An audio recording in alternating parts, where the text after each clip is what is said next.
Vamos. Aí? Pode.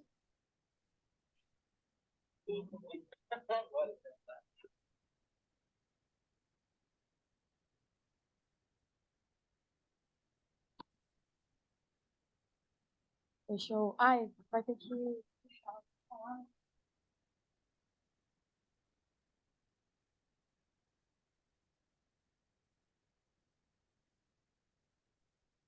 Vai pra cima?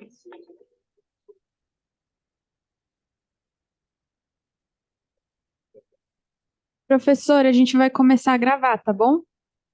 Ótimo. Boa tarde. Boa tarde. Peraí que eu já vou aparecer na câmera.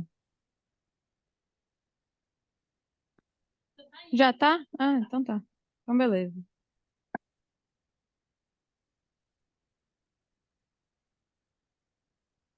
Oi, professor, tudo bem? Bom, a gente vai Por dar enquanto, início aqui. Primeiramente, muito obrigada por você ter aceito o nosso convite. A gente está muito feliz em te ter aqui. Bom, vamos lá. Boa tarde, boas-vindas a todos que estão aqui no nosso quinto ciclo de debates discente, organizado pelo Centro de Estudos e Pesquisa de Relações Internacionais, o CERI Facamp. Eu sou Rebeca Rodrigues, aluna do segundo ano de Relações Internacionais da Facamp e estagiária aqui no CERI. O ciclo visa a difusão dos resultados das pesquisas conduzidas pelos alunos de Relações Internacionais da Facamp, em formatos de projeto de pesquisa, grupos de estudo, monografias e iniciação científica. Nesse ano, o ciclo ocorrerá de 30 de outubro a 14 de novembro, com 12 mesas temáticas de apresentação dos resultados de pesquisa, em formato de post. Com o propósito de promover a difusão das pesquisas conduzidas pelos alunos de Relações Internacionais da Facamp por meio do intercâmbio de conhecimento entre as instituições de ensino e pesquisa dos debatedores convidados, é com grande honra que declaro aberta a 8ª mesa do 5º ciclo de debates discente do Série Facamp, intitulada Segurança e Defesa, do nosso grupo de estudos. Para discutir o tema da mesa de hoje, é com grande prazer que damos boas-vindas ao nosso convidado, o professor doutor José Alberto Cunha Couto. O professor Cunha Couto possui doutorado em Política e Estratégia Marítimas pela Escola de Guerra Naval e é sócio-administrador da empresa C3 Assessoria e Consultoria, além de ser diretor de gestão de crises em instituições do Instituto Sagres e membro técnico da Fundação Exult. Professor Cunha Couto, nós agradecemos muito a sua presença e sua disponibilidade para estar participando aqui do nosso 5º ciclo de debates discente. Na mesa de hoje, contaremos com a apresentação de 7 membros que escreveram artigos que compõem a newsletter do Grupo de Estudos sobre Segurança e Defesa. Aqui, no caso, a gente está com 4, porque alguns estão apresentando simultaneamente lá no Grupo de Estudos sobre Tecnologia. Pedirei que as apresentações comecem da direita para a esquerda. E antes de iniciar a sua fala, por favor, se apresentem e apresentem o tema do artigo de vocês. Cada um de vocês terá 3 a 5 minutos para falar e discutir o seu artigo. Ao final da apresentação, damos a palavra para o debatedor para ele fazer sugestões a respeito das apresentações. Bom, então vou passar a palavra primeiramente para o Júlio, que é o líder do Grupo de Segurança e Defesa. Obrigado. Boa tarde, professor. É um prazer estar aqui com você. É um prazer estar com todo o grupo também, né? Então, eu e o Giovanni, nós dividimos a liderança do grupo esse semestre, e o tema do semestre do grupo de estudos foi a estratégia, pensando as estratégias contemporâneas e as estratégias clássicas, principalmente. E o curso foi baseado num curso que eu fiz da Escola de Guerra da França, junto com os Altos Estudos Práticos, e aí a gente pegou a bibliografia e trabalhou alguns temas que seriam possíveis, e no final cada um produziu um artigo, né? Eu vou falar o nome de todo mundo e dos artigos só porque alguns deles não estão aqui. Então, eu escrevi o artigo Repensar o Fenômeno da Guerra, o Giovanni escreveu O Fronte Marítimo, a análise da estratégia naval de Heligoland Wright, em 1914. A Ana Júlia, que está no grupo de tecnologia, ela escreveu A Guerra no Mar, as estratégias naval e marítima no ataque a Pearl Harbor. a evolução tecnológica aérea, mudanças a partir da Guerra do Vietnã, do Gianfranco Michelucci, a Guerra no Vietnã, a disputa ideológica por outros meios, da Kayane, o conflitos assimétricos e invasão dos Estados Unidos no Afeganistão, da Camila, que também está apresentando no grupo de tecnologia, e as diferentes fases da guerra russo-ucraniana, a lógica por trás do conflito e os princípios estratégicos aplicados pelos russos, pelo João Vitor Andrade. E então vou falar um pouco sobre o meu artigo. Eu escrevi o Repensar o Fenômeno da Guerra, e meu artigo, então, ele pega a proposição do Clausewitz de que a, a guerra é uma continuação da política por outros meios, né? E eu inverto um pouco essa lógica, dizendo que então a política é uma continuação da guerra, né? E existe uma violência dentro da política, e mesmo em momentos de paz, essa paz não significa que os povos estejam sem qualquer tipo de agressão, sem qualquer tipo de violência, né? Mas é simplesmente a ausência de conflito, e o que pode significar uma ausência, a ausência de guerra pode significar ainda a manutenção de uma violência, né? E a falta de reação a uma violência. E aí eu identifiquei duas correntes nos estudos das relações internacionais: aqueles que buscam sempre a ausência da guerra, né? A permanência sempre da paz, e aqueles que entendem a guerra como um fator dentro da estrutura das relações internacionais, né? Uma coisa que não pode acabar, uma coisa absolutamente natural e um reflexo principalmente do equilíbrio de poder, do desequilíbrio de poder, né? E, e então eu discuti algumas tendências que seriam necessárias para estudar o fenômeno da guerra de fato, né? O que é a guerra hoje, que seria a descriminalização da guerra, né? Parar de entender a guerra só como um crime e buscar entender quais são as razões por trás dessa guerra, justamente porque a paz não significa necessariamente a ausência de violência, né? E acho que o caso mais claro foi o da Palestina agora. Não é porque existe uma paz entre Israel e a Palestina, não existe um conflito armado, que a violência deixa de existir, portanto, nem sempre essa guerra é absolutamente um crime, né? Porque ela pode ser reação a uma violência que está sendo estruturada e gerada já há algum tempo. Uma desmoralização da guerra, né? O fim da guerra por objetivos morais, como a democracia, a paz, a liberdade, porque isso torna as guerras sem fim, né? Torna as guerras automáticas, porque esse é um objetivo que nunca pode ser alcançado, né? A mudança da cultura de um outro povo. Por fim, a desautomatização da guerra, que vai também nessa tendência, né?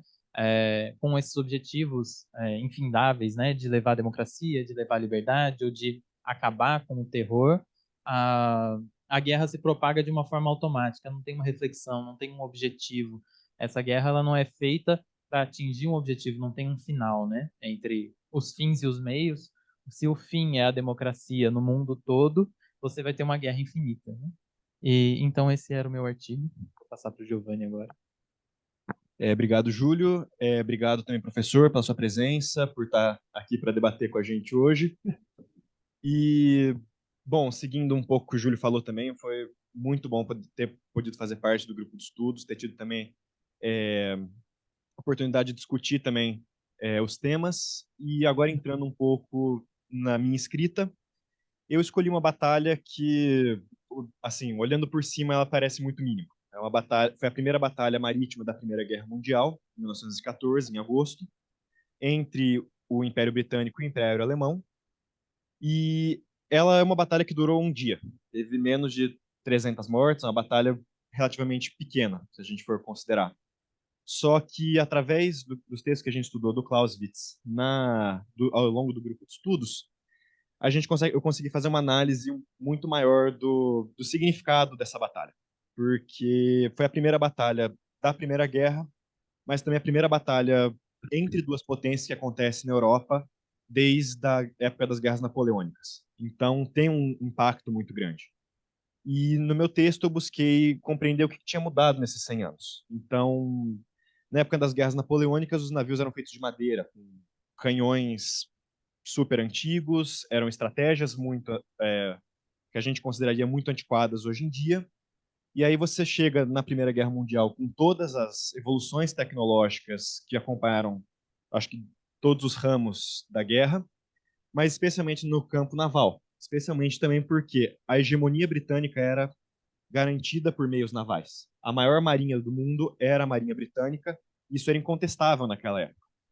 E nos anos anteriores à Primeira Guerra, a Marinha Alemã começa a surgir como talvez um oponente, como primeiramente uma potência industrial e também uma potência capaz de desenvolver uma marinha que estava assim, não estava se igualando, mas não tinha nenhuma outra marinha no mundo que tivesse tão perto da britânica como a alemã. Então, a ideia principal do Clausewitz que eu trouxe para o meu texto foi exatamente desse balanceamento entre você fazer a sua estratégia militar e até quando você é limitado economicamente pela sua estratégia. Então, o que acontece na batalha, na verdade, é que os britânicos fizeram uma ofensiva na costa alemã para conseguir danificar os portos que eles tinham naquela região, naquela ilha de Helgoland-Bight, e com isso eles conseguiram diminuir a atuação da marinha alemã ali no Mar do Norte. E os britânicos tiveram sucesso, eles conseguiram afundar muitos navios alemães, só que no fim do dia, pela perda de alguns navios britânicos, eles desistiram da missão, basicamente. Começaram a chegar reforços e os britânicos recuaram. Eles poderiam ter dominado o porto, eles poderiam ter dominado aquela região, poderiam ter garantido a hegemonia deles no mar, mas pelo fato de que era muito custoso os navios e eles levavam muito tempo, muitos recursos para serem produzidos, por conta disso, a estratégia econômica prevaleceu sobre a estratégia militar. Então, no final das contas, a vitória que eles tiveram ali acabou o porto voltou para a mão dos alemães exatamente por conta disso, porque seria muito custoso manter aquela posição. Então, o objetivo do meu artigo foi esse, foi entender dentro daquela batalha o quanto que agora na guerra moderna, né, que o Clausewitz explica, o quanto que me fugiu a palavra, perdão. O quanto que as delimitações econômicas podem, de certa forma, prejudicar, como também delimitar as estratégias militares. Então, foi mais por esse lado. Obrigado, professor. Isso, obrigado, minha conta, por comparecer.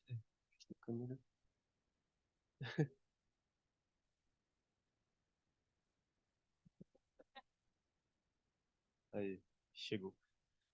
Bom, basicamente, o meu tema de pesquisa ele foi o da guerra russo-ucraniana e os princípios estratégicos que foram aplicados por parte dos russos.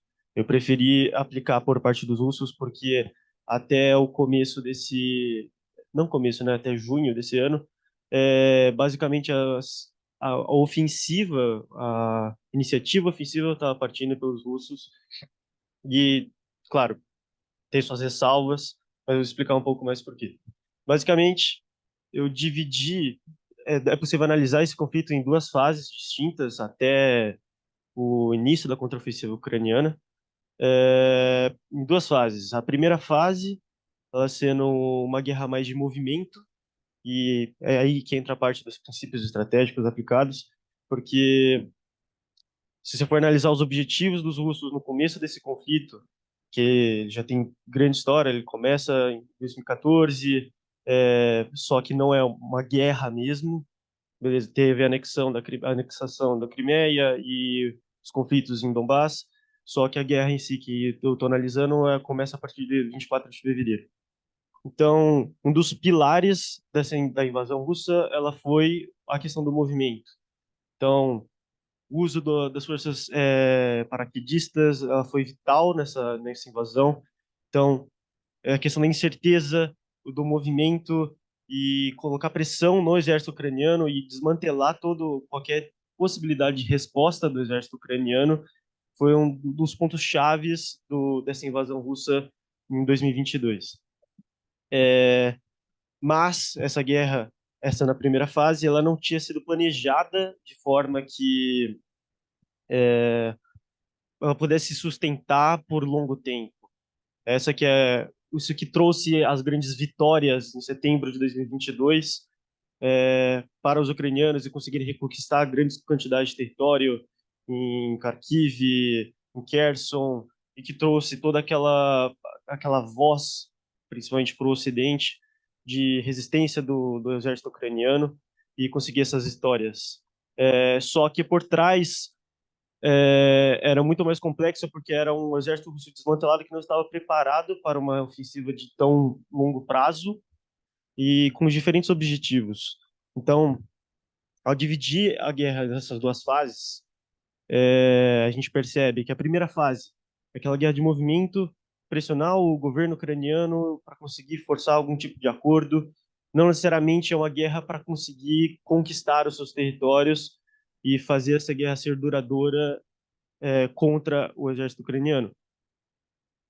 Então, eu destaco, por exemplo, na pesquisa, os eventos no aeroporto de Gostomel, que teve grande força das forças paraquedistas russas, só que tudo acaba falhando, os russos começam a recuar, e isso deixa evidente essa falta de preparação para uma guerra longa, porque são diferentes objetivos. E aí inicia-se a segunda fase do conflito, que é uma guerra de atrito. E ela persiste até hoje, mas acaba não aprofundando porque existe uma limitação temporal, como é uma guerra que ainda persiste. A minha análise ela não chega até os dias de hoje, né? Eu poderia atualizar hoje por causa dos resultados da contraofensiva ucraniana, só que agora a pesquisa não foi até lá. Mas basicamente foi uma guerra de atrito a segunda fase, muito diferente da primeira fase da guerra. Fica até próximo dos conflitos da Primeira Guerra Mundial, porque é aquele negócio, esquema de trincheira, posição fixa, vira uma guerra industrial, porque agora a Ucrânia é financiada pela OTAN e pelos Estados Unidos, consegue bater de frente. Tudo bem que existem grandes diferenças, principalmente nas forças aéreas. Existe uma disparidade muito grande entre a Rússia e a Ucrânia, porque é quase que uma soberania aérea total, mas inicia-se essa guerra de atrito. Então, nessa segunda parte desse conflito, é muito mais um conflito de certeza. São poucos movimentos, a maior parte dos movimentos russos são ofensivos. No começo do ano e final do ano passado, começa também uma das batalhas mais violentas que teve na guerra, que foi na região de Bakhmut, que levou milhares de mortos. Só que são mínimos esses avanços e é muito mais um atrito entre as duas forças, até que chega a contraofensiva ucraniana e novamente existe uma mudança de princípios estratégicos aplicados, e daria para analisar agora com muito mais certeza quais são os princípios aplicados pelos ucranianos, só que a análise não entra nesse aspecto. Mas, basicamente, a pesquisa ela divide em duas fases. A primeira fase sendo um negócio de incerteza, de movimento, e se aproxima muito com os princípios de Labourière. E a segunda fase do conflito se associa muito mais a uns princípios parecidos com o do FM3, dos americanos. Só que dizem, claro, suas diferenças, só que é algo muito mais certeza, porque as posições estão fixas, os dois exércitos já montam suas estruturas para uma guerra duradoura, e chegando até o processo da contraofensiva ucraniana. É mais ou menos isso a minha pesquisa. Isso, obrigado. Boa tarde, professora. É uma honra ter você aqui. Meu nome é Caiane, eu sou do primeiro ano de RI, e o meu artigo foi sobre a Guerra do Vietnã, fazendo um recorte sobre as questões políticas da guerra, no sentido de termos ideológicos e valores morais. Então, para começar, é necessário ter em mente de que a guerra que havia começado com esse objetivo de reunificação do país, do norte e do sul, e um conflito entre propriamente o norte e o sul, ela tomou proporções muito maiores a partir de interesses externos, interesses estrangeiros. E o meu foco principal foi no interesse estadunidense na região. Então, o que levou os Estados Unidos a tomar grande interesse no Vietnã foi propriamente a questão ideológica, porque o fantasma da Guerra Fria estava, nesse contexto histórico, por trás de todas as decisões dos Estados Unidos na época. Então, o interesse no Vietnã se devia principalmente ao fato de que o líder do Vietnã do Norte era o Ho Chi Minh, que era um comunista com treinamento soviético, e ele era encarregado de estabelecer um partido comunista da Indochina. Então, essa figura que representava o comunismo no Vietnã foi o que levou os Estados Unidos a criarem um certo medo de que o Vietnã se tornasse comunista e a Ásia acabasse se tornando comunista. Então, os Estados Unidos ele começou a prover apoio e armamentos e conselheiros para o Vietnã até finalmente entrar na guerra.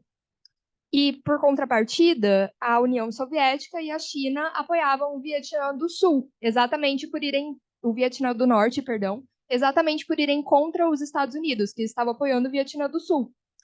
E meu foco maior na pesquisa foi exatamente sobre esse interesse estadunidense. E eu usei uma frase do Morgenthau que eu acho que explica bastante o porquê que o envolvimento dos Estados Unidos na guerra acabou por se provar um erro. A frase foi que os políticos eles vão ter que distinguir entre o seu dever oficial, que é exatamente servir aos interesses nacionais, do que é melhor para a nação, e o seu desejo pessoal, que é o de ver os seus próprios valores morais e seus princípios políticos espalhados pelo mundo. E o caso dos Estados Unidos foi o segundo, porque não era do interesse nacional entrar na guerra e destinar uma grande quantia de dinheiro e de soldados para a guerra. Não era do interesse nacional, mas mesmo assim eles o fizeram e eles acabaram pagando o preço por causa disso. Tanto é que depois de 8 anos de luta, os Estados Unidos perdeu e essa é considerada a maior derrota militar dos Estados Unidos da história. Exatamente por causa disso, porque era uma guerra que não fazia sentido para os interesses nacionais fora do teor ideológico. Então, o objetivo do meu artigo foi exatamente analisar isso, como que os fatores ideológicos e esse medo exacerbado do comunismo acabou por afetar uma guerra fora do continente americano, bem longe dos interesses dos Estados Unidos, e a forma como isso também afetou o Vietnã, como afetou aquela população e acabou por afetar o destino do país. Então, esse foi realmente o objetivo do meu artigo, porque a Guerra do Vietnã ela é muito interessante nesse sentido, de que a guerra ela tem essa explicação da reunificação do país e do fato dela ter vindo depois da Guerra da Indochina, que foi a guerra de independência do Vietnã, do jugo colonial francês, mas o modo como essa guerra acabou saindo do modo como ela havia sido originada e como isso acabou se espalhando pelo mundo, tendo consequências para outros países além do próprio Vietnã. Obrigada.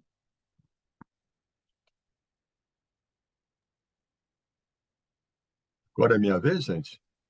Isso. Vou passar a palavra para você agora, para você estar comentando sobre a pesquisa do pessoal, e aí depois eles podem estar respondendo aos seus comentários. Então, você tem a palavra, professor. Bom, gente, primeiro dizer que vocês não estão honrados. Eu que estou muito honrado em participar desse quinto ciclo, especialmente da mesa 8, né? Que o número 8 para os orientais é um número de muita sorte, né? E mais do que sorte, vocês mostraram muita competência, né? Porque eu li com muita atenção os artigos que vocês escreveram, aprendi muito, a gente sempre aprende com os alunos, né? E mais do que isso, esse poder de síntese que vocês mostraram aqui, porque não é fácil resumir um trabalho profundo, como vocês fizeram, nesse tão curto espaço de tempo, né? Vocês estão todos de parabéns, eu acho que foram trabalhos ótimos. Júlio, eu acho que eu posso comentar também os que não foram apresentados, né? Seria essa a ideia também? Ok?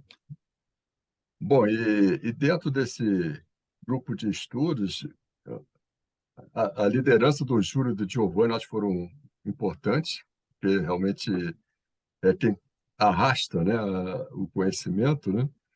Mas na newsletter de vocês, eu fiquei muito impressionado pela qualidade da newsletter, o trabalho do Fernando nas ilustrações, muito, muito bons, né, daqueles trabalhos. As editoras, né, que é a Rebeca e a Pâmela, e o trabalho das professoras, né, que sempre é nos bastidores, né? Júlio, então vamos começar pelo seu. É, eu volto a dizer, os trabalhos estão excelentes. Eu só vou agregar alguma coisa de conceito, já que eu passei 35 anos na Marinha estudando guerra, estudando conflito, etc. Então, talvez possa ajudá-los com algum enraizamento de algumas coisas, né? Primeiro, a questão da guerra e do conflito, né? Pelo direito internacional, a guerra é entre Estados-nação. Então, vejam que, no caso que foi apresentado aqui da guerra da Rússia e da Ucrânia, o Putin não declarou guerra. Ele falou de uma operação militar especial. Por que isso? Porque, ao você declarar guerra, você se submete a todas as convenções de Genebra, que foram convenções criadas depois da Segunda Guerra para que o mundo, de alguma forma, vivesse em paz e não houvesse mais novas guerras, tá? Então, é esse cuidado de chamar de guerra e de chamar de conflito. As Forças Armadas hoje, elas não trabalham mais com hipótese de guerra, elas trabalham com hipótese de conflito, justamente por causa desse detalhezinho que eu falei para vocês, né? Realmente é sempre, quando se fala em guerra, tem que falar de Clausewitz, realmente é a fonte principal com relação a isso, né?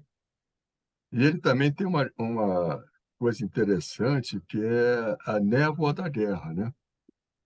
Que a névoa da guerra é que todo o planejamento ele acaba com o primeiro tiro de canhão, porque a partir daí as coisas acontecem de uma forma fora do que é planejado. Então, é uma coisa que é interessante. E, para vocês terem uma ideia, a última guerra declarada foi a Guerra das Malvinas, em 1982. De lá para cá, nós só tivemos essa declaração errada do Israel, que o Netanyahu ele declarou guerra ao Hamas, que não é um Estado-nação. Então, vejam como é a comunicação na guerra ela é muito importante, porque um deslize você tem um conceito aplicado ali, né? Então, ele reconheceu que o Hamas era um Estado-nação, que não é verdade. Ele é o líder político de um, de um grupo palestino, né? Então, essas coisas eu acho que são importantes. Vocês falaram aqui muito em relações de poder, e relações de poder são os meios que um Estado tem para impor seus fins, seus objetivos, né? Então, quanto mais ele coloca os seus objetivos claramente, sem precisar de usar os meios, ele está sendo racional nesse conflito. E, de qualquer forma, o poder não existe de forma absoluta. Ele só existe se você compará-lo com outro poder. Então, ao comparar com outro poder, você vai opor aqueles objetivos e fins do opositor aos seus. E nesse nível de racionalidade alta é o campo da diplomacia, é onde os acordos são feitos, onde as coisas são realizadas, sem que você comece a usar os meios para impor seus objetivos. E esses meios, a gente sempre pensa em meios militares, mas são meios políticos, meios econômicos. As sanções econômicas são uma forma de... E aí você está numa estratégia de dissuasão. Você está dissuadindo o seu opositor daquele objetivo que ele está opondo a você. Ok? E quando estão os meios se opondo uns aos outros, aí você está na área de conflito. Ficou claro isso para vocês? Está tranquilo? Tá. Vocês são muito bons, né?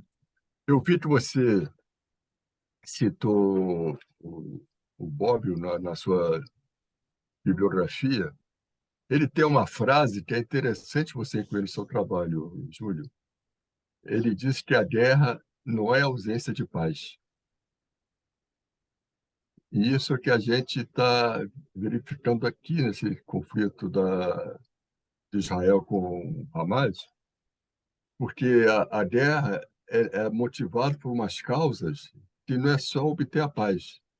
Todas as causas da guerra elas estão por trás disso. E isso não sendo resolvido, o conflito vai voltar. Então, eu acho que seria interessante você incluir no seu trabalho essa parte. Eu gostei muito da parte que você falou da descriminalização da guerra, porque essas vontades políticas justificam você usar a agressão, né? É um absurdo você mascarar a real necessidade de você impor uma guerra, né? E, e não deixar que ela se repita, né? Esse conflito de Israel, embora não esteja no escopo do trabalho de vocês, ele é muito recente, então é bom vocês aplicarem tudo isso que vocês usaram no que está acontecendo agora, né? É uma guerra que tem muita história para pouco espaço geográfico, porque onde a guerra está se desenvolvendo é um bairro de uma cidade nossa, né? Então, mas são locais onde a civilização estava ali milhares de anos antes. E isso é uma estrutura que faz que o conflito seja estruturado, né? Então, por exemplo, na Cisjordânia, nós temos a cidade de Jericó, ela tem 10 mil anos e ela está lá, urbanizada, vivendo gente. Então, são coisas que são muito atávicas, né? Então, eu acho que foi um ótimo trabalho, Júlio. Eu só daria essas duas sugestões. Acho que talvez você vai dar um pulo ainda maior ainda, né? O Giovanni falou da- do fronte marítimo, né? Claramente existe uma diferença entre o poder marítimo e o poder naval. O poder naval é o braço armado do poder marítimo, né? Na Primeira Guerra Mundial, como você ressaltou muito bem, nós tivemos uma evolução tecnológica do poder naval, né? Até ali, quem mandava no mundo marítimo era Portugal e a Espanha. Eram os que descobriram as terras, eles estavam viajando para a Ásia. Mas aí houve a Revolução Industrial, que o motor alterou tudo, né? E Portugal e Espanha não fizeram essa evolução dos navios à vela para navios a vapor, que era a consequência dos motores, né? E ficou para trás. E aí a Inglaterra cresceu, assumiu várias ilhas, aquela era uma ilha, tudo que ela dependia estava fora dela, né? Então ela foi em busca de buscar um posicionamento estratégico ao redor do mundo, então várias ilhas. A Ilha de Ascensão foi vital para a Guerra das Malvinas, para o apoio que foi feito para eles recuperarem a ilha, né? E a França também. A França também percorreu esse caminho de dominar várias ilhas e depois das ilhas para os territórios onde tiveram influência. E tanto Inglaterra quanto França ocuparam esses espaços do Oriente Médio que está conflitado agora. Então, é interessante, por exemplo, na Guerra do Paraguai, a nossa esquadra era de navios de madeira. Quando eles subiram o rio para guerrear, o, o Paraguai, com seus canhões nas margens, eles começaram a afundar todos os nossos navios. Não tinha como se defender porque não eram encoraçados ainda. Eu acho que esse é um aspecto interessante, né? E aí, com isso, a Inglaterra conseguiu fazer a parte britânica, né? Que ela realmente dominou o mundo e impôs seu conceito de paz, vamos dizer assim, né? Agora, na Primeira Guerra Mundial, a grande novidade foi o submarino como arma. O submarino ele tem a vantagem de estar oculto, né? Não tanto naquela época, né? Que tinha que ficar quase metade para era mais um submersível do que um submarino, né? Mas a vantagem de um submarino é negar o uso do mar ao inimigo, que ele basta a presença dele para que você tenha que ter cuidados extras porque você não sabe de onde você vai ser atacado. Então, foi uma arma interessante que surgiu na Primeira Guerra Mundial. Na Segunda Guerra Mundial, foram as aeronaves, o avião como arma foi grande, e aí foi evoluindo, né? Claramente, nos dois combates que nós estamos vivenciando aqui, da Rússia e de Israel, os drones são a grande novidade armada.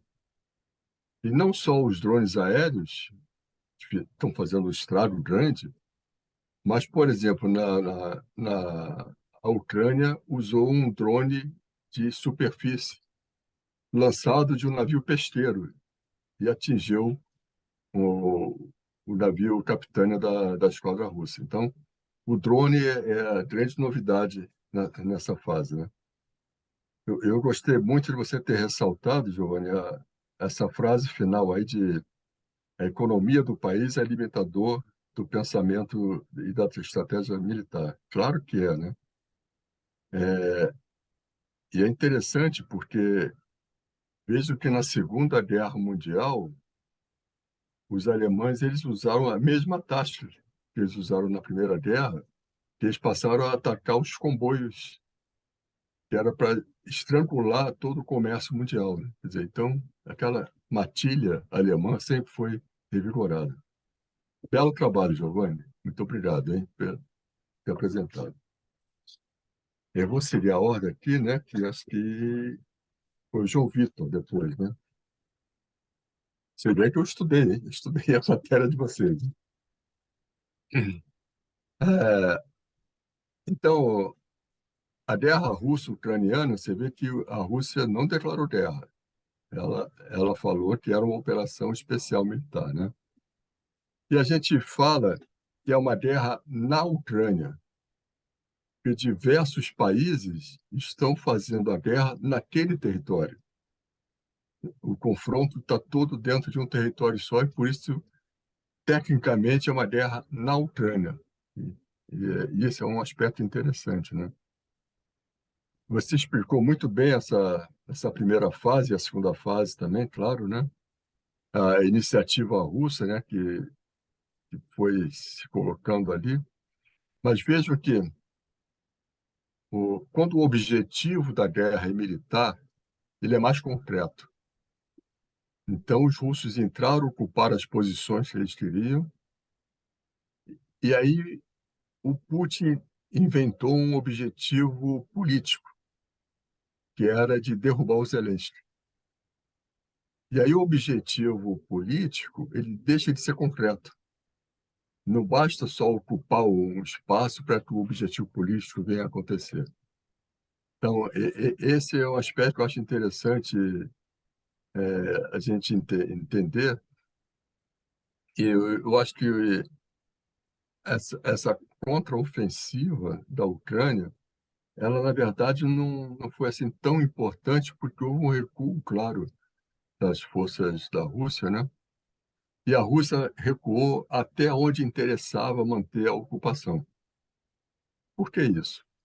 Porque todo aquele leste, além de ter uma população russa importante já vivendo ali, ele serviu como uma área tampão para uma guerra. Então, o que for feito ali, se a Rússia vier a perder alguma coisa, ele perdeu uma coisa fora do seu estado, do seu território. Agora, para eles era muito importante estar avançado ali, porque ele obriga a Ucrânia a usar o seu armamento mais distante. Então, mesmo que lance mísseis, lá o que seja, o poder de detecção do lado do russo é maior, de contraforça, tá? E a Crimeia é vital para a Rússia, porque ali está a base naval de Sebastopol, que é a única área por onde a esquadra russa pode navegar durante o inverno, porque todas as outras bases ficam congeladas durante o inverno e não tem como sair. Apesar da Rússia ter o maior número de navios de quebra-gelo do mundo, né? Mas, mesmo assim, dependendo da quantidade de gelo, ele não consegue sair de lá. Então, Sebastopol é vital, como é vital a própria Crimeia. É uma história interessante, que antes era tudo União Soviética, né? E o Gorbachev, ele era ucraniano. Então, na época a, da, da deterrência, né, a Rússia tinha os seus lançadores de bomba atômica na Rússia, a União Soviética, tô falando, tinha os lançadores de bomba atômica na Rússia, e as ogivas nucleares estavam e estão na Crimeia. Então, a Rússia não tem como abrir mão da Crimeia. É uma coisa que dificilmente isso vai acontecer, e talvez entre nos acordos finais desse conflito, deixar a Crimeia com a Rússia e honradamente recuperar alguma parte do terreno que colocado. Eu acho, João Vitor, talvez você pudesse colocar. Vocês vão aprofundar esse trabalho, certamente, né? Pode até virar um trabalho de mestrado mais adiante, né? Tão bom que ele está, né? Mas, para mim, faltou falar um pouco do emprego da empresa militar privada, né? Especialmente do Grupo Wagner. E isso foi uma coisa novi- novidade na guerra, que é a terceirização da guerra. E isso já vinha sendo muito usado, mas ficou mais explícito agora nessa guerra da Rússia. E é interessante porque a terceirização da guerra, esse grupo ele não está representando a Rússia, né?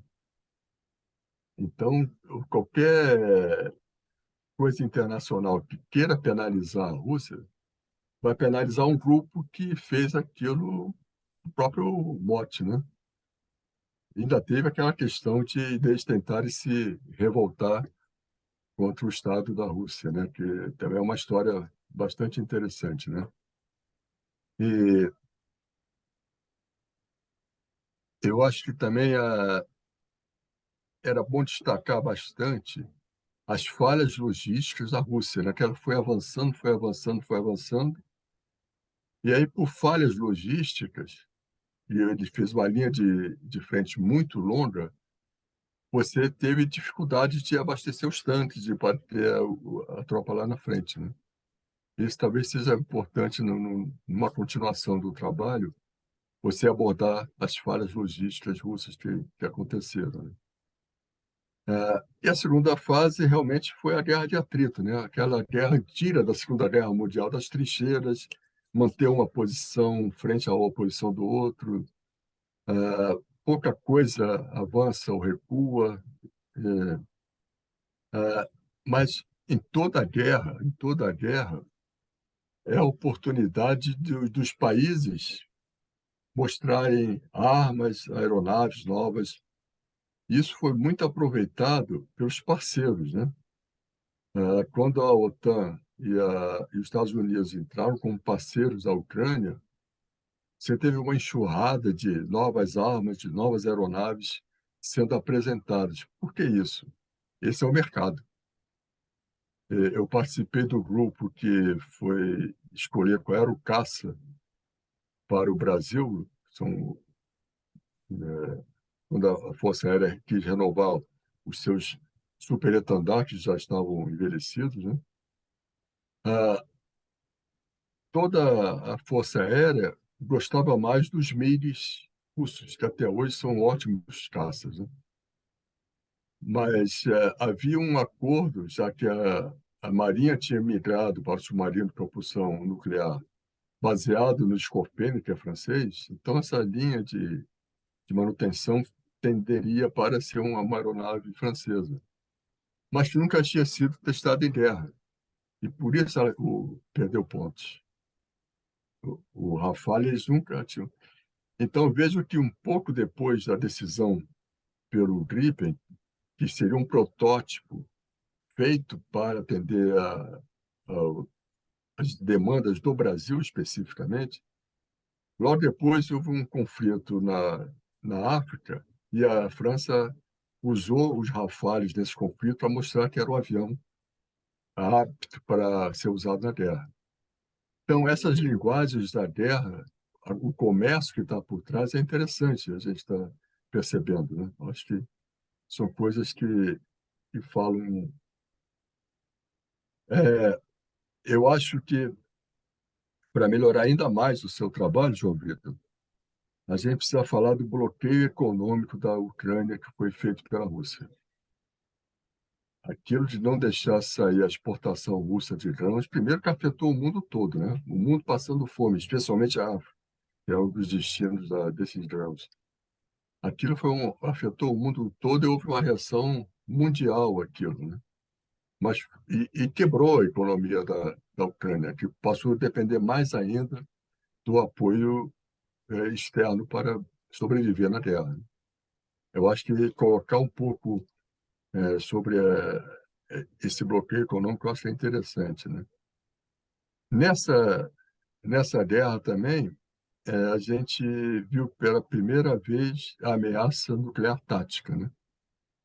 O emprego que é uma arma nuclear que é limitada no poder de destruição e no alcance geográfico, né? Mas ela existe. Ela existe, ela foi usada como ameaça e continua sendo usada. Então, além dos drones, que foi uma novidade, também entrou a arma nuclear tática nisso, né? E você ressaltou muito bem que, no fundo, foi uma guerra de logísticas, né? Quem melhor apoiou as suas armas. E dentro dessa guerra de logística, foi impressionante a convocação de 300 mil reservistas. Para vocês terem uma ideia, o nosso exército, o Brasil inteiro, tem 300 mil homens, 300 mil militares. A Marinha tem 60 mil e a Aeronáutica tem 90 mil. Então, você convocar um exército inteiro reservista é uma coisa muito importante. Como foi importante lá a convocação por Israel, né, de seus reservistas, né? Então, João Vitor, parabéns. Eu espero ter contribuído de alguma forma para você já fazer o seu trabalho de mestrado. E depois foi a Caiane. Interessante, né, Caiane? Gostei da sua firmeza apresentando. Ah, as mulheres, quando são desafiadas, é difícil de segurar, né? Ela tem, e aí você abordou o mundo de hoje, né? Que é esse conflito assimétrico, né? Os opositores têm capacidades diferentes, mas isso não quer dizer que ele vai ganhar a guerra por ter uma capacidade maior, né? Acho que eu, o Bush fez muita bobagem depois do 11 de setembro, né? Quando ele declarou aquela guerra ao terror, ele saiu pelo mundo e essa invasão do Afeganistão, sem apoio da ONU, né? Foi uma iniciativa dele, trazendo para junto os parceiros de sempre, né? Uma mobilização pela aquilo que o Júlio falou no início, né? Pretensamente pela paz mundial, foi uma grande propaganda para que os outros pudessem aderir a esse esforço de guerra dos Estados Unidos, que era uma ilusão, né? Ele estava ferido pelo seu território ter sido atacado pelos terroristas. Então, às vezes o que nesse conflito assimétrico do Afeganistão havia um objetivo militar, que era combater os grupos terroristas. Então, isso era um objetivo concreto. Mais uma vez, é isso, né? Mas aí apareceu um objetivo político, que foi quase impossível, que derrubou os Estados Unidos de dentro do Afeganistão, que é mudar a cultura dos afegãos. Ele começou a falar que as mulheres deveriam não usar mais véu, quer dizer, fazer coisas que estão enraizadas na cultura de uma nação, né? Então, essa mudança de objetivo de militar, de atacar os terroristas, para mudar a cultura afegã, foi um desastre. Você não consegue fazer esse objetivo que ele fica fluido, né? Você não segura o objetivo, né? Você vai depender de muitas outras coisas, né? Então, a longo prazo, aí a credibilidade e a opinião pública começou a jogar contra os republicanos no governo, ainda por cima, né, que são os grandes vendedores de armas, né? Agora, para os afegãos, realmente, como a guerra estava dentro do seu território, para eles era uma guerra total. Não era uma guerra de fora para dentro, uma guerra dentro do seu território. Isso estimulou que os grupos terroristas tivessem o apoio velado, claro, dos afegãos, né? Acho que foi uma, um belo trabalho, Tayane. Eu queria falar um pouquinho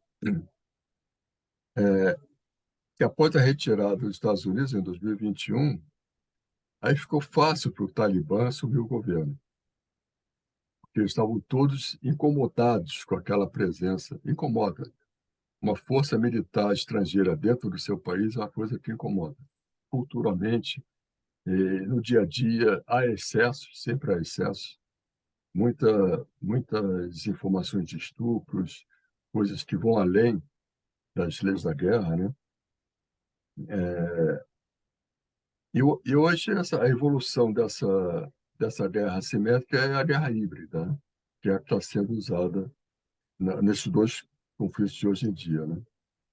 Interessante que em 2003 os Estados Unidos voltaram a fazer uma invasão, dessa vez no Iraque, alegando que o país tinha arma de destruição em massa, que logo depois a ONU provou que era inexistente.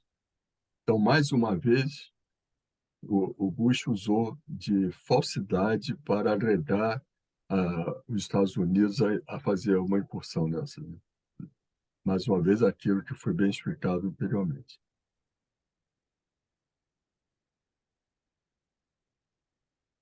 Mas eu falei da Camila, né? Não falei da Cândida.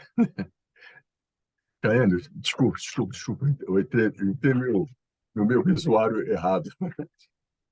Mas, enfim, já ticamos mais uma, né? Já temos menos uma de... Mas eu acho que isso está dentro desse contexto de trabalho que vocês fizeram, né? Que interessante como eles se relacionam, né? De alguma forma se relacionam, o que é histórico do o que é atual, né? O da Caiane foi a Guerra do Vietnã, né? É, isso me faz levar vocês a ter um cuidado com as fontes que são as referências. Porque a história da guerra é contada pelos que ganharam a guerra, né? Aqui, como os Estados Unidos perdeu a guerra depois de 8 anos, ele usa isso como lições aprendidas. É uma sutileza, mas é diferente, né? Vocês veem que aqui a gente, na nossa história, a Guerra do Paraguai foi ganha por nós. Nenhuma dúvida disso, né? Para o Paraguai, eles ganharam a guerra. E todo ano eles celebram a vitória na Guerra do Paraguai. Então, essa guerra de narrativas que a gente está vendo aqui hoje, tão, tão presente, né, tanto da Rússia com a Ucrânia, como agora com Israel e Hamas, ainda mais com o poder da mídia de divulgar rapidamente essas narrativas, você só tem uma parte da verdade de um lado, uma parte da verdade do outro lado, mas a verdade inteira ela não aparece, só vai aparecer depois de terminada a guerra. Então, acho que esse é só uma atenção, né? E, e a guerra do Vietnã é consequência daquela guerra bipolar, que duas potências estavam se colocar como hegemônicas, né? Eu acho que as lições aprendidas pelos Estados Unidos foram cruéis, foram cruéis. A guerra de guerrilha influenciou também na questão do uso da aviação, que é um dos trabalhos que vocês fizeram, né? A tecnologia das aeronaves, né? E é interessante que é uma guerra longa, né? Uma guerra longa, mas que, como já está ficando mais distante, o país ele foi integrado finalmente, né? Depois que a França saiu, teve a divisão norte e sul.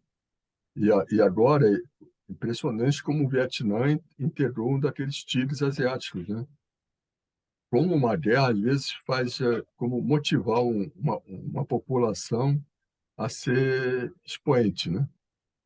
Eu acho que um percentual muito grande dos chips no mundo hoje são fabricados no Vietnã, porque é uma dependência mundial a, a essa tecnologia que eles desenvolveram lá, né?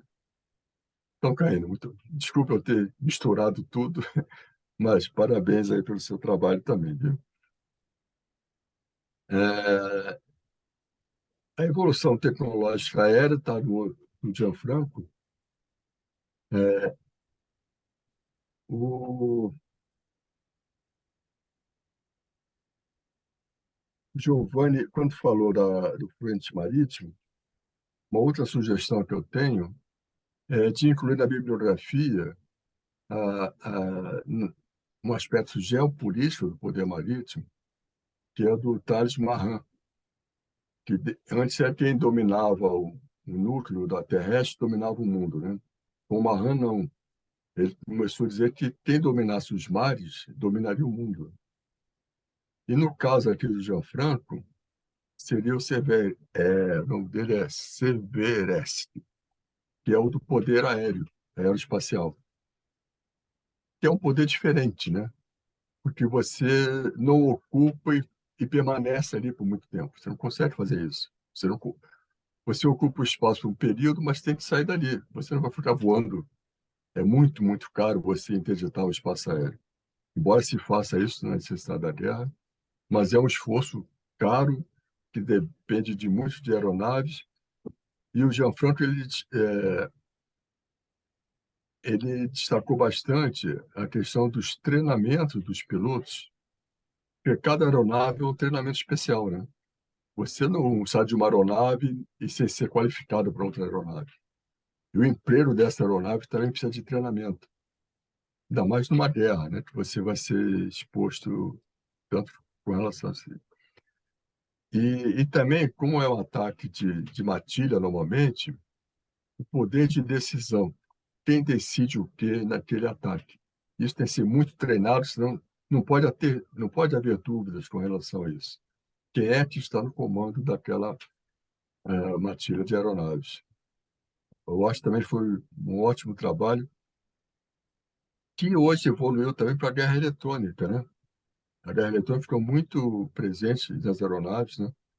Você vê que quando uma aeronave lança um míssil sobre outro, ele solta um flare, que é para, já que não é mais o acompanhamento por raios laser, você faz o acompanhamento como se fosse um radar dentro desse míssil. E ele vai ser desviado por esse flare daquela aeronave que está sendo atacada. Então, a guerra eletrônica faz parte dessa evolução da tecnologia.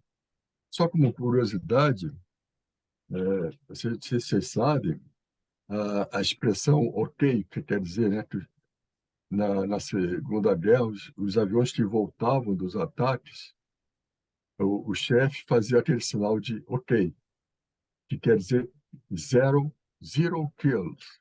Quer dizer, eles não perderam nenhuma aeronave naquele ataque. Então, o ok ficou uma coisa positiva, baseado nessa história da guerra aí. Tá bem? Acho que faltou alguém? Faltou. Faltou a Ana Júlia. Gente, eu já vou liberar vocês, viu? O ataque a Pearl Harbor, né? Pearl Harbor tem uma coisa interessante, que como ficou em dúvida se houve falha da inteligência de Israel nesse ataque, Pearl Harbor também. Era impossível com todos aqueles radares que eles tinham colocado no Havaí. E, e, e aí nós descobrimos, depois da guerra, que um dos operadores de radar, ele viu uma mancha no radar, avisou, e aquela presunção, não, nós somos muito fortes aqui, nós não vamos ser atacados. Exatamente o que aconteceu agora com Israel. Então, houve um ataque que ninguém levou a sério, né? As informações de inteligência, né? Pelo que está sendo relatado agora, os exercícios do Hamas eram explícitos. Eles faziam os exercícios a céu aberto. E nem assim foram levados a sério. Então, é um pouco disso de Pearl Harbor, né? Nessa geopolítica do poder naval, que serve também para o Giovanni, o poder naval ele tem 4 tarefas básicas, né? O controle da área marítima, quer dizer, uma área que é importante para o país naquele momento de guerra, ela tem que ser dominada e isolada por esse poder naval. Diferente do espaço aéreo, que você não pode permanecer lá, você tem que ter um poder naval tal que você consiga isolar uma área em seu proveito. No nosso caso aqui do Brasil, você tem toda essa área de produção de petróleo, de gás. Essa área tem que ser uma área marítima de controle pela nossa Marinha, né? O segunda tarefa do poder naval é a negação do uso do mar ao inimigo, que aí a embarcação, o navio principal é o submarino, pela ocultação, pelo poder dele. Na Guerra das Malvinas, a Tátia falou o seguinte: eu estou mandando um submarino nuclear para a área. E aí os ingleses tinham criado uma zona dentro da qual seria declaração de guerra se a Argentina entrasse ali. E a Argentina mandou um cruzador que estava desativado e 2 contratorpedeiros como escolta entrar na área de exclusão só para saber se o submarino estava ali. Veja você como é importante essa ocultação do submarino. E os argentinos dizem que eles já tinham saído dessa zona de exclusão, que a TAT levou 3 dias para autorizar o ataque aos navios argentinos. Tanto é que esse cruzador já não tinha mais os escoltas para proteção dele, e ele estava fora e ele foi afundado. E 80% da tripulação era de recrutas, marinheiros recrutas. E aí, toda essa consequência das Mães da Praça de Maio, né? Então, o submarino é a melhor arma para nessa segunda tarefa de negação do mar ao inimigo. A terceira tarefa é a projeção do poder sobre terra, que são as operações anfíbias. Também só a Marinha pode fazer isso, embora muitas dessas operações hoje sejam teletransportadas. Mas continua sendo esse conceito, né? E, por último, contribuir para a dissuasão estratégica, já que você pode ter submarinos estratégicos com armas nucleares, né? Então, essas são as 4 tarefas do poder naval. Agora, na Ana Júlia, se vocês puderem passar para ela, pela referência bibliográfica dela, ela colocou que o mar é um espaço de trânsito, não um território. Não é bem verdade isso, porque vários países que aderiram à Convenção de Montego Bay, que é da IMO, né, da ONU, a Organização Marítima Internacional. Então, você tem da costa brasileira até 12 milhas para dentro do mar, você tem soberania sobre esse mar. Então, qualquer navio militar que queira passar dentro das 12 milhas, ele tem que pedir permissão para o que se chama de passagem inocente, para que isso não seja entendido como uma declaração de guerra. Então, até 12 milhas você é território brasileiro. Você tem soberania sobre isso. Não é só uma passagem.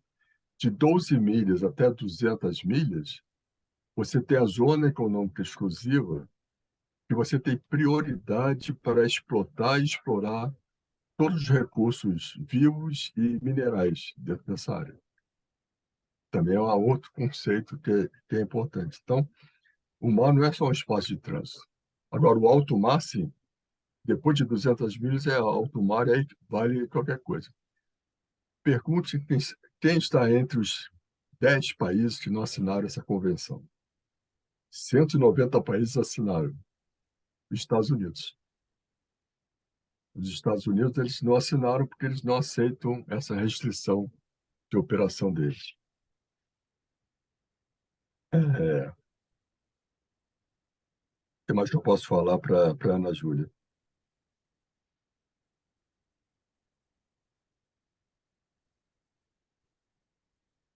Bom, e aí é-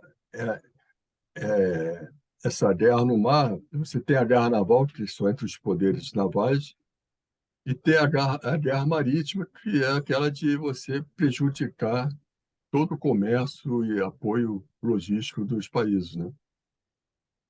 Mundialmente, de 80% a 95% do comércio é feito pelo mar. É um número que sempre impressiona, né? No Brasil é 95%. Então, são os containers que levam as exportações brasileiras. Então, o comércio marítimo ele é fundamental. Gente, eu acho que eu já cansei. Talvez vocês tenham o hábito de almoçar ainda, né? Apesar de todos esses horários que vocês têm. Eu repito aqui que eu fiquei muito feliz, é uma alegria sempre estar junto com o Sérgio. Foram momentos vividos assim muito importantes da minha vida profissional, né? E se me permite uma propagandazinha, eu tenho um site que é gestordecrises.com.br e lá vocês acessam o blog, o Instagram e toda semana eu coloco um ou dois artigos falando de crises que estão acontecendo. Isso talvez ajude vocês nos seus trabalhos.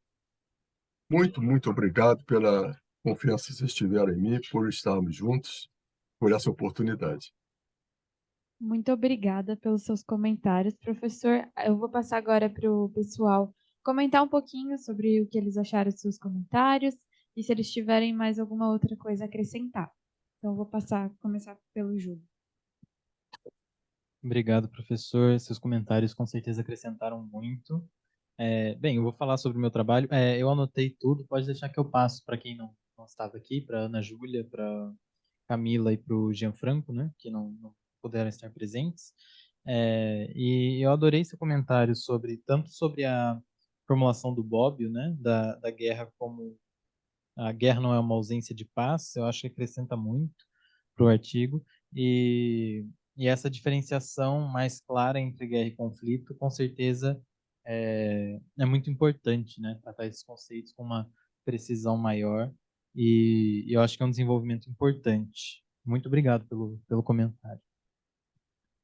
Queria agradecer também, professor, pelos seus comentários e eu acho que vou futuramente querer transformar a minha newsletter em um artigo também, né? Porque eu acho que a newsletter acaba, pelo tamanho que ela pode ter no máximo, acaba tendo que tirar muitas informações que eu acho que poderiam complementar a discussão. Então, eu acho que, por exemplo, os 4 pontos da estratégia marítima que você discutiu, por exemplo, eu acho que até consegui tratar um pouco no meu artigo, por exemplo, que os almirantes britânicos tinham muito medo da marinha alemã por causa disso, porque eles acreditavam que a única defesa, a única maneira de invadir a Inglaterra seria através do mar. Então, se eles perdessem o poder marítimo deles, que eles perderiam até o controle aí sobre a terra, eles ficariam vulneráveis a uma invasão. Então, acho que poder pegar esses comentários, poder pegar mais informações também para complementar o trabalho. Mas muito obrigado pelas contribuições, professor. É, cara, muito obrigado de verdade pelos comentários, pela análise. É, claro, a minha pesquisa tem muita coisa a acrescentar, porque é um conflito que ele ainda persiste e o tempo todo ele está mudando. Então, ele ficou muito preso a um limite temporal, claro, mas a gente tem muita coisa a acrescentar, até mesmo pelas coisas, comentários que você disse. É, e eu queria agradecer de verdade pelos comentários. Coisas que você comentou, por exemplo, até mesmo a questão da convocação dos reservistas. Hoje em dia já chegamos num patamar ainda maior, né? Você tinha comentado os 300 mil, hoje em dia estão chegando, a estimativa já está quase 1 milhão, só que eles não estão sendo colocados no front exatamente, né? E agora existem várias outras fases que podemos chegar. Agora está chegando o inverno, então provavelmente vai ter novas ofensivas, novos princípios sendo aplicados. Você comentou sobre o Grupo Wagner. Outra coisa que eu acho muito interessante, né, que por ele ser um grupo terceirizado, ele possui princípios diferentes, doutrinas diferentes. Eu acho muito legal aquele negócio deles pegarem prisioneiros, né, e colocarem com contratos. O Grupo Wagner aplicou contratos com eles, firmou contratos em direito à liberdade deles, e agora com as unidades Storm Z, eu acho que é esse o nome dos russos.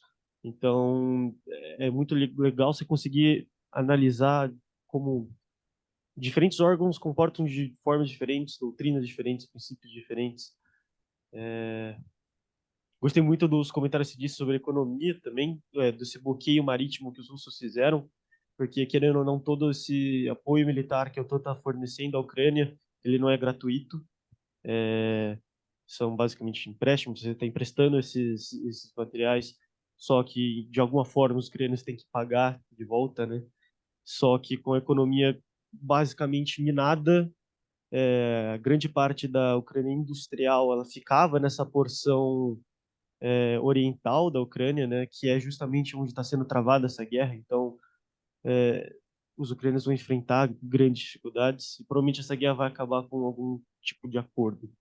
Eu lembro muito que na sua aula magna que você deu para gente, que o senhor comentou sobre essa possível barreira ambiental, né, que os russos estão tentando estabelecer com o Rio de Dnieper.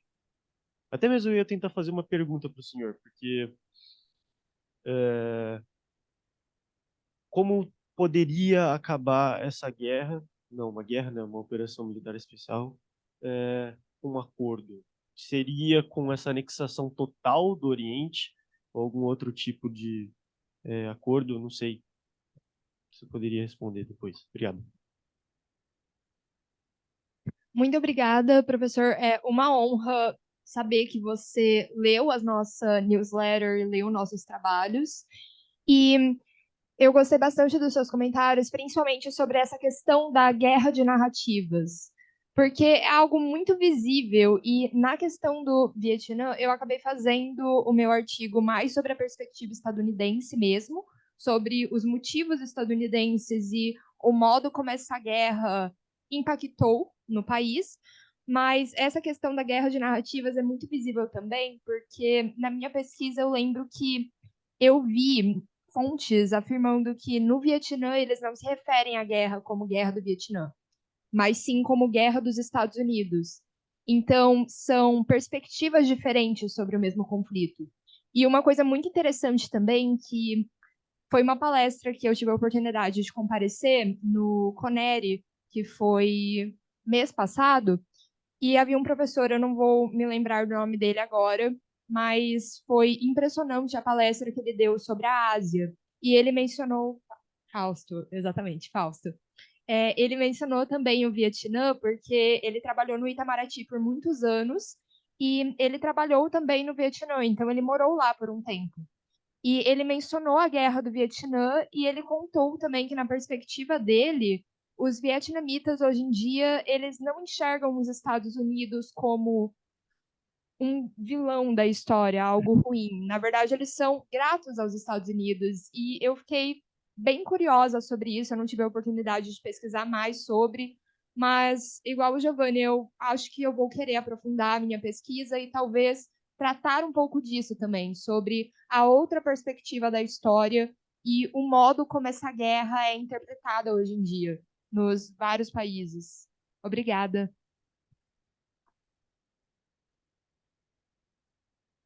Professor, se você quiser fazer comentários finais para a pergunta do João também, fique à vontade.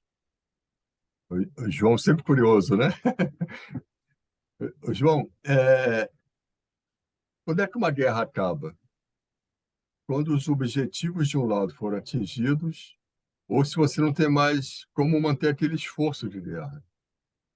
Você exauriu tudo que você podia colocar ali para defender os seus objetivos, os seus meios, né? Aí está muito claro que o objetivo político que o Putin queria não vai acontecer. O Zelensky não vai ser retirado do poder. Pode até ser retirado depois, né? Mas nesse momento ele não vai ser retirado. Então, esse objetivo não vai ser alcançado, então ele tem que rever os seus objetivos. Talvez manter essa frente oriental da Ucrânia, que tem um custo, né? Você tem um custo político internacional, tem um custo porque ele invadiu um outro país, a soberania foi violentada, né? Isso é uma lição para os outros, esse, esse, esse mosaico internacional reage nessa situação, né? A não ser que a Ucrânia aceite isso. Eu acho também difícil, né? Então, é um mundo que está difícil. Está difícil de viver, não é só pelo calor que nós estamos vivenciando agora, não. Mas porque a paz é um valor que está meio desmerecido, né? Os interesses nacionais estão sobrepujando a paz. Você, pelo seu interesse nacional, você pode violentar a soberania de outro país, né? Por isso que o Brasil é interessante, que é um país que vive em paz com 10 vizinhos. Imagina você, no seu edifício, viver em paz com os 10 moradores que estão lá. Não é uma tarefa fácil. Sempre vai ter alguém que vai reclamar do seu cachorro, vai reclamar de alguma coisa, né? Mereceria o Prêmio Nobel da Paz, eu acho. Acho que é de tanto por essa paciência, né, com todo mundo. E essa dificuldade que o Brasil tem de se impor como líder, né, que também é uma coisa ruim, né, porque não arrasta para as decisões em conjunto da América do Sul. Mas isso é uma outra conversa.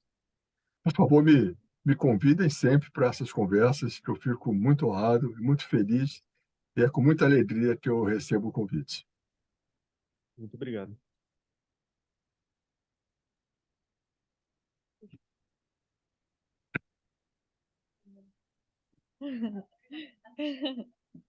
Não. Bom, com isso, então, a gente encerra a nossa 8ª mesa do 5º ciclo de debates discentes aqui do Série Facamp. Gostaríamos de agradecer a presença do professor Cunha Couto pelo excelente debate com os nossos alunos e alunas, e também parabenizar os apresentadores de hoje que desenvolveram pesquisas incríveis. Agradecemos a presença de todos os alunos, professores e convidados e aproveitamos para convidar todos vocês para a nossa 10ª mesa, que ocorrerá hoje, dia 13, às 15h30. O tema da mesa é Política Externa dos Estados Unidos e contaremos com a convidada, a professora Lívia Milan. Obrigada e boa tarde. Obrigada, professor. Obrigado, gente. Até uma próxima. Até, professor.